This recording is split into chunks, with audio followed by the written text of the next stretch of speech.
Selamat pagi Ibu Bapak dosen dan teman-teman sekalian, juga salam sejahtera bagi kita semua.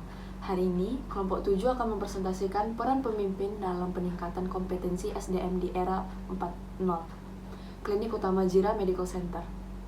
Sebelum itu, izinkan saya memperkenalkan kelompok 7.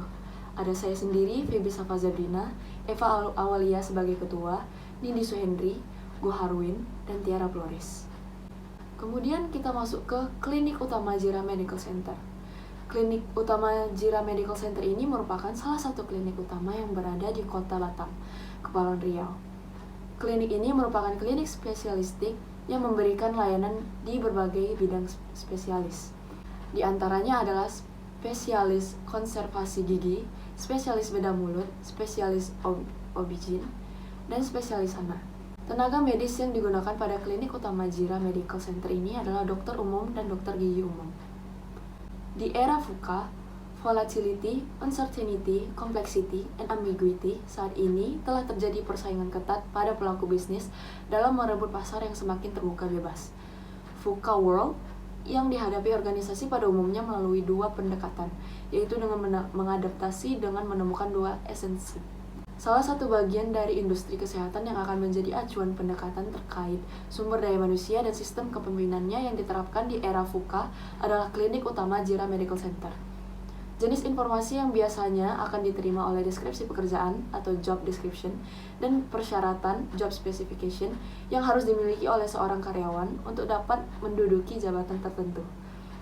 Hasil dari analisis job description dan job specification ini dapat dimanfaatkan sebagai acuan untuk melaksanakan kegiatan manajemen SDM dan lainnya di dalam organisasi atau perusahaan. Di sini ada tabel dari struktur organisasi klinik utama. Selanjutnya akan dilanjutkan oleh Go Harwin. Baik, lanjut ke poin kedua yaitu perencanaan tenaga kerja. Dimulai dengan tahap wawancara HRD, dan pada tahap ini, HRD ini menanyakan latar belakang dan kesesuaian CV yang diajukan.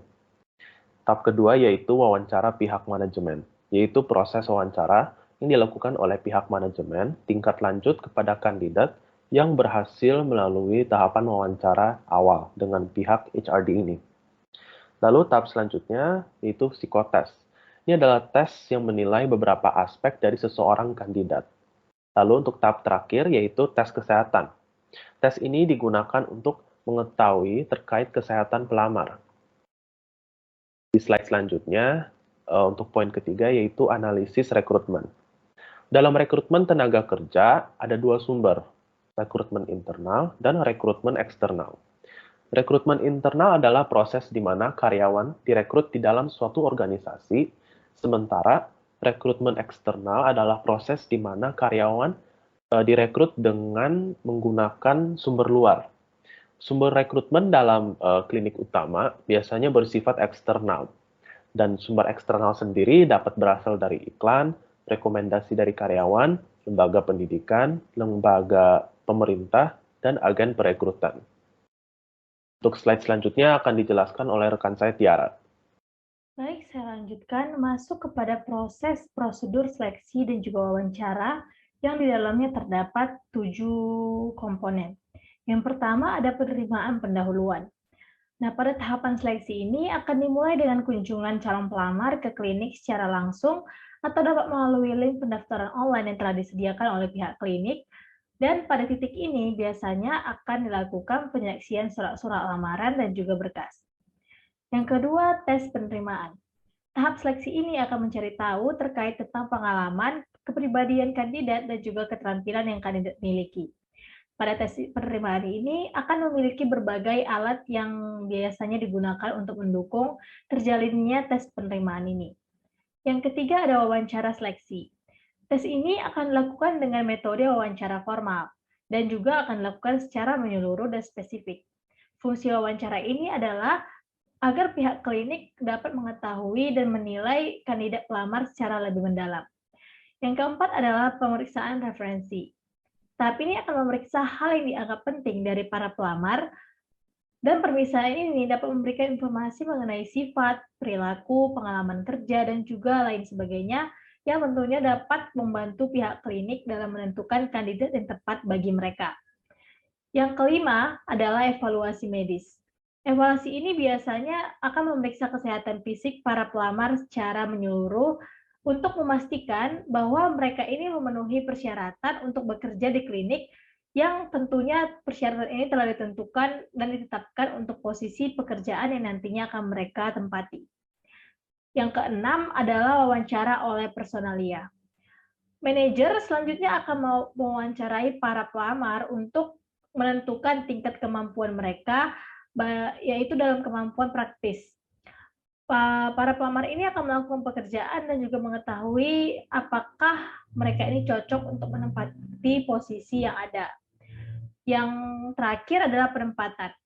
Nah, jika telah diterima, tahapan ini akan menempatkan calon karyawan yang telah disetujui pada posisi atau jabatan yang membutuhkan, dan sekaligus akan mendelegasikan wewenang serta peraturan kepada kandidat tersebut. Selanjutnya kita masuk kepada analisis metode training. Ketika ingin menganalisis kebutuhan pelatihan, rumah sakit maupun klinik harus mengidentifikasi masalah yang terkait dengan keterbatasan bisnis yang dapat menimbulkan masalah-masalah lainnya. Nah, masalah yang dapat dihadapi dalam industri kesehatan ini biasanya dapat berupa sistem implementasi, prosedur, dan juga program asing. Masuk ke metode penilaian kinerja. Klinik ini sangat cocok jika menerapkan metode penilaian kinerja BARS, karena ini akan menjadi cara yang terbaik untuk membangun tim yang efektif.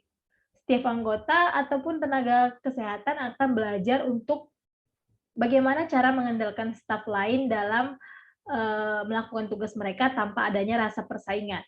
Nah, pengukuran kinerja ini harus dilakukan untuk membantu karyawan belajar di tempat kerja sehingga mereka ini akan memberikan hasil kinerja yang lebih baik ke depannya. Baik, sekian dari saya. Selanjutnya akan dilanjutkan oleh rekan saya, Eva. Baiklah, yang selanjutnya adalah peraturan kerja karyawan di perusahaan.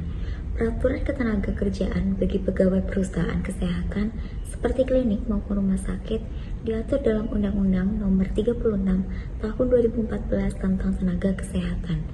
Undang-undang ini menyatakan bahwa penyelenggaraan upaya kesehatan dilakukan oleh tenaga medis yang bertanggung jawab dengan etika atau moral yang tinggi, pengetahuan, dan kewenangan untuk mewujudkan rasa keadilan. Adapun aturan yang berlaku untuk karyawan perusahaan kesehatan, seperti yang pertama, berperilaku baik dan berpakaian yang baik, seperti mengenakan seragam dokter dengan ID.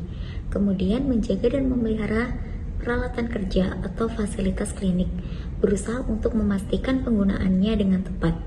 Yang ketiga, bekerjalah dengan segenap pikiran dengan berhati-hati. Kemudian adalah penerapan K3. Penerapan ketiga di rumah sakit bagi pekerja adalah sebagai berikut. Yang pertama, melindungi karyawan dari penyakit akibat kerja atau PAK, yaitu penyakit ini disebabkan oleh pekerjaan sehari-hari, seperti peralatan kerja, bahan, proses, dan lingkungan kerja. Kemudian yang kedua yaitu mencegah terjadinya kecelakaan akibat kerja atau KAK, yaitu dampak cedera terbesar oleh perawat akibat kerja adalah seperti penyakit yang bisa menular. Terakhir kita masuk pada variable pay program, yang mana survei ini menyatakan bahwa pengusaha di industri kesehatan meningkatkan kinerja karyawan mereka dengan mengendalikan biaya penggajian. Yang pertama dengan cara piece rate pay, yang mana piece rate pay ini terjadi ketika pekerja dibayar berdasarkan unit yang mereka lakukan dan waktu yang dihabiskan untuk pekerjaan itu. Seorang dokter yang dibayar komisi sepenuhnya terkait dengan jumlah perawatan yang mereka lakukan, tetapi biasanya tidak dibayarkan untuk waktu dan tenaga yang mereka keluarkan dalam mendidik pasien. Yang kedua dengan merit based pay. Merit based pay ini mengacu pada penggajian terkait kinerja yang memberikan bonus atau kenaikan gaji pokok bagi karyawan yang melakukan pekerjaan mereka secara efektif. Lalu yang ketiga bonuses, yaitu bonus ini adalah jenis kompensasi yang diberikan kepada karyawan yang melengkapi gaji pokok atau gaji mereka.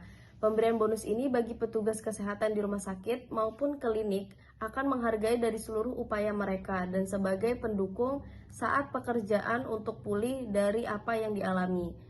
Lalu yang keempat ada profit sharing plan. Profit sharing plan ini memberikan fleksibilitas kepada pengusaha dalam merancang fitur-fitur utama. Ini sering berbentuk rencana bagi hasil, bonus insentif, dan sejenisnya. Lalu yang terakhir ada stock ownership. Employee Stock Ownership Plan atau SOP ini adalah program imbalan kerja yang memberikan hak kepemilikan pekerjaan di perusahaan. Bunga ini berbentuk saham.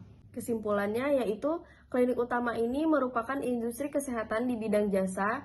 Hal ini membuat tenaga kerja SDM sangat penting mereka lakukan. Klinik utama pasti perlu mencari kandidat yang tepat untuk ditempatkan dan berkontribusi di dalam organisasi. Setelah menemukan kandidat yang tepat, selanjutnya seorang pemimpin harus memikirkan cara yang tepat untuk mempertahankan kinerja karyawannya. Pemimpin harus memikirkan cara yang tepat untuk mempertahankan kinerja karyawannya dengan cara meningkatkan keamanan dan keselamatan kerja, kenyamanan karyawan, pemberian penghargaan, dan lainnya.